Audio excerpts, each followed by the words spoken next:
اعوذ باللہ من الشیطان الرجیم، بسم اللہ الرحمن الرحیم۔ السلام علیکم ناظرین، امید کرتی ہوں آپ سب خیر و عافیت سے ہوں گے۔ ناظرین، ایمان کی خاطر اپنی جان قربان کرنے والی ایک دلیر خاتون جنہوں نے حضرت موسیٰ علیہ السلام کی پرورش کی، فرعون کے جبر اور ظلم و ستم سے انہیں بچایا، لیکن جب وہ عورت اللہ پر ایمان لائی تو فرعون نے اس کے ساتھ کیا سلوک کیا اور ایسا کیا ہوا کہ اس عورت کو دنیا کا عظیم ترین لقب دیا گیا۔ فرعون مصر کا ایک ظالم اور جابر بادشاہ تھا۔ اس نے قوم بنی اسرائیل کو اپنا غلام بنا رکھا تھا اور ان پر ظلم کے پہاڑ توڑتا تھا۔ فرعون نہایت ہی ظالم بادشاہ تھا اور خود کو لوگوں کا خدا اور رازق کہلواتا تھا، مگر کسی میں بھی اتنی ہمت نہ تھی کہ وہ فرعون کی مخالفت کر سکے۔ لہٰذا اللہ تعالیٰ نے فرعون کے خاتمے کا ارادہ کیا اور بنی اسرائیل میں حضرت موسیٰ علیہ السلام کی پیدائش ہوئی۔ جب بنی اسرائیل میں حضرت موسیٰ علیہ السلام کی پیدائش ہوئی تو اس دوران فرعون نے حکم دے رکھا تھا کہ اپنے سپاہیوں کو کہ کسی بھی لڑکے کی پیدائش ہو تو اسے قتل کر دیا جائے۔ لہٰذا اس آفت کے دور میں حضرت موسیٰ علیہ السلام کی والدہ نے حضرت موسیٰ علیہ السلام کو ایک صندوق میں ڈال کر صندوق کو اچھی طرح بند کر دیا اور اسے دریائے نیل میں ڈال دیا۔ دریا سے نکل کر ایک نہر فرعون کے محل کے نیچے بہتی تھی۔ اللہ کی قدرت یہ ہوئی کہ یہ صندوق دریائے نیل سے بہہ کر اس نہر میں چلا گیا۔ اس دوران فرعون کی بیوی آسیہ بنت مظاہر بیٹھ کر نہر کا نظارہ کر رہی تھی۔ آسیہ ایک بہت ہی خوبصورت اور رحم دل خاتون تھی۔ وہ اس دوران کسی بیماری سے دوچار تھیں۔ فرعون نے اس کا بہت علاج کروایا لیکن وہ ناکام رہا۔ کہتے ہیں کہ کاہنوں نے اسے بتایا تھا، اے فرعون، ہم پیشن گوئی کرتے ہیں کہ تیرے اس دریا میں سے ایک آدمی تیرے محل میں داخل ہوگا اور اگر اس کے منہ کی رال اس بیمار خاتون کے جسم پر ملی جائے گی تو اس سے شفا ہوگی۔ جو نہر میں اس سے بہتے صندوق پر جب اس سے آسیہ کی نظر پڑی تو اس نے ملازمین کو فوراً اس سے نکالنے کا حکم دیا۔ جب صندوق کو پانی سے نکالا گیا اور اس کو کھولا گیا تو ملکہ کی نظریں اس بچے پر پڑیں تو یوں محسوس ہوا جیسے کچھ بجلی چمکی ہو، جس نے اس کے دل کو منور کر دیا اور آسیہ کے دل میں اس بچے کی محبت نے گھر بنا لیا۔ اس بچے کا لعاب دہن جیسے ہی اس کے ہاتھ پر پڑا تو انہیں شفا ہو گئی۔ فرعون کی بیوی آسیہ کے بدن سے کوئی لڑکا نہ تھا، یعنی وہ بے اولاد تھی۔ لہٰذا اس پاک دل خاتون کی ممتا جاگ اٹھی اور انہوں نے حضرت موسیٰ علیہ السلام کو گود لے لیا۔ اس طرح اللہ تعالیٰ کے حکم سے حضرت موسیٰ علیہ السلام کی پرورش فرعون کے محل میں ہوئی، جس نے آپ علیہ السلام کے ہاتھوں سے ہلاک ہونا تھا۔ دراصل لفظ فرعون اس وقت مصر کے بادشاہ کا لقب ہوا کرتا تھا۔ دراصل حضرت موسیٰ علیہ السلام کے قصے کے سلسلے میں دو فرعونوں کا ذکر آتا ہے، ایک وہ جس کے زمانے میں آپ کی پیدائش ہوئی اور جس کے محل میں آپ کی پرورش ہوئی، اور دوسرا وہ جس کے پاس آپ ایمان کی دعوت اور بنی اسرائیل کی آزادی کا مطالبہ لے کر گئے اور جو سمندر میں غرق ہو گیا۔ لہٰذا بی بی آسیہ کا شوہر جس کے محل میں حضرت موسیٰ علیہ السلام کی پرورش ہوئی، اس فرعون کا نام رمز ثانی بتایا جاتا ہے۔ دراصل بی بی آسیہ ریان بن ولید کی پوتی تھی۔ ریان بن ولید وہی بادشاہ تھا جو حضرت یوسف علیہ السلام کے دور میں عزیز مصر تھا اور وہ حضرت یوسف علیہ السلام پر ایمان بھی لایا تھا۔ جب مصر پر قبطی خاندان کی حکومت آئی تو فرعون نے اپنی طاقت کے زور پر بی بی آسیہ سے شادی کر لی اور انہیں دھمکی دی کہ اگر انہوں نے شادی سے انکار کیا تو ان کے والدین کو قتل کر دیا جائے گا۔ لیکن شادی کے بعد بھی اللہ تعالیٰ نے بی بی آسیہ کو فرعون کے شر سے محفوظ رکھا اور وہ آپ پر قادر نہ ہو سکا۔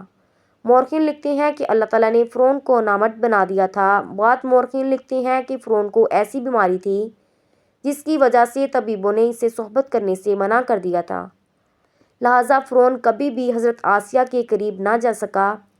یہ بھی اللہ کی ایک قدرت تھی تاکہ بی بی آسیہ فرعون کے ناپاک جسم سے محفوظ رہ سکیں۔ بہرحال حضرت موسیٰ علیہ السلام کی پرورش فرعون کے محل میں کسی شاہی فریاد، کسی شہزادے کی مانند ہوئی۔ ہر طرح کے آرام و آسائش آپ کے لیے دستیاب تھے، لیکن قبطیوں کے درمیان زندگی گزارنے کے باوجود حضرت موسیٰ علیہ السلام ایک مختلف کردار کے مالک تھے۔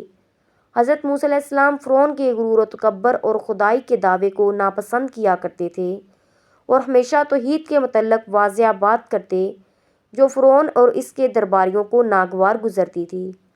بہت جلد وہ وقت بھی آ گیا جب خدا نے حضرت موسیٰ علیہ السلام کو نبوت عطا کی اور حضرت موسیٰ علیہ السلام فرعون کے دربار میں اسلام کا پیغام لے کر گئے۔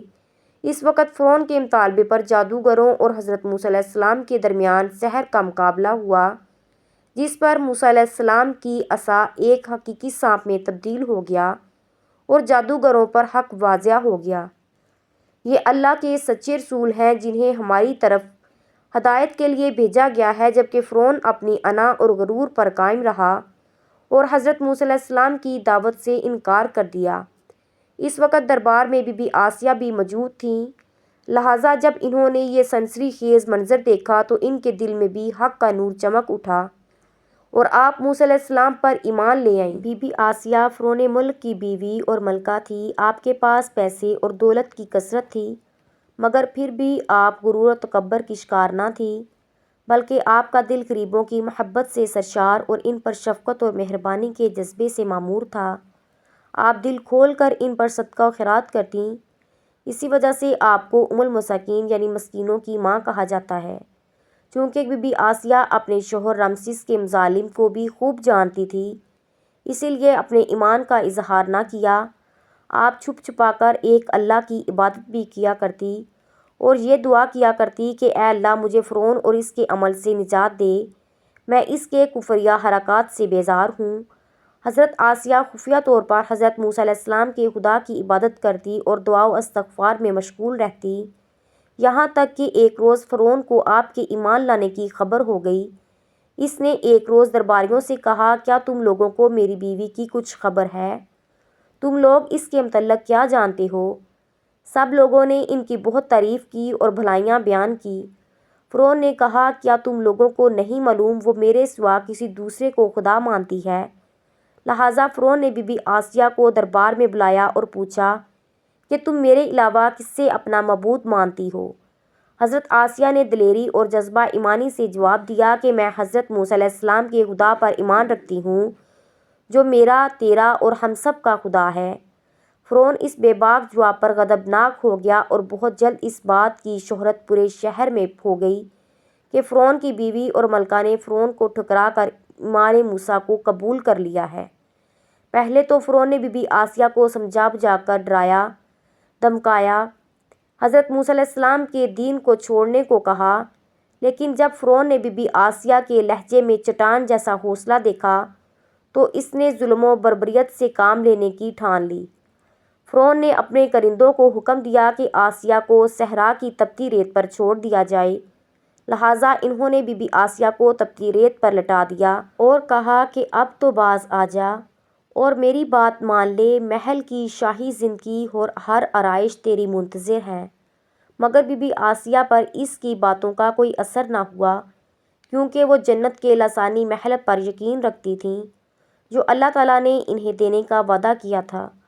فرعون نے جب حضرت آسیہ کی ثابت قدمی کو دیکھا تو اس نے آپ کو شہید کرنے کا ارادہ کر لیا۔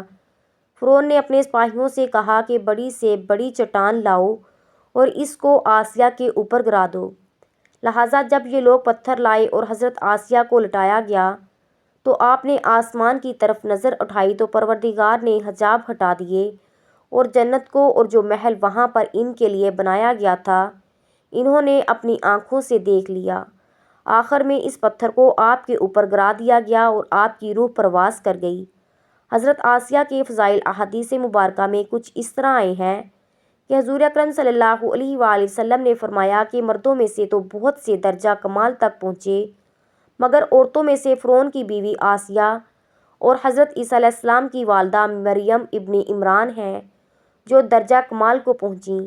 اس طرح ایک اور روایت میں آتا ہے کہ جنتی خواتین میں سب سے افضل خدیجہ بنت خویلد، فاطمہ بنت محمد، فرعون کی بیوی آسیہ بنت مظاہر اور عیسیٰ علیہ السلام کی والدہ مریم بنت عمران ہیں۔ ایک روایت میں ہے کہ حضرت آسیہ کا نکاح جنت میں حضرت محمد صلی اللہ علیہ وآلہ وسلم سے ہوگا۔ ایک روایت میں ہے کہ رسول اکرم صلی اللہ علیہ وآلہ وسلم نے فرمایا، جنت میں میرا نکاح مریم بنت عمران، موسیٰ کی بہن کلثوم اور آسیہ سے ہوگا۔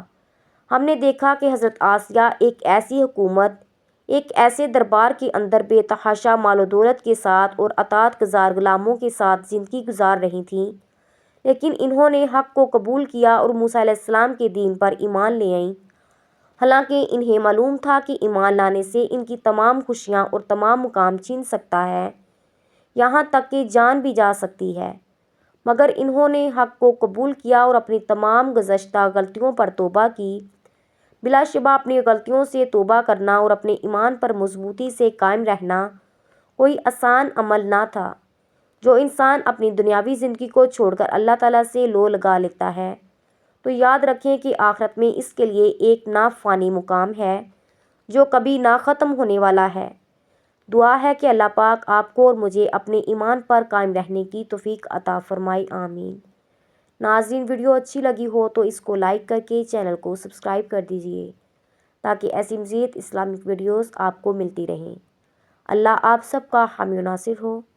اللہ حافظ۔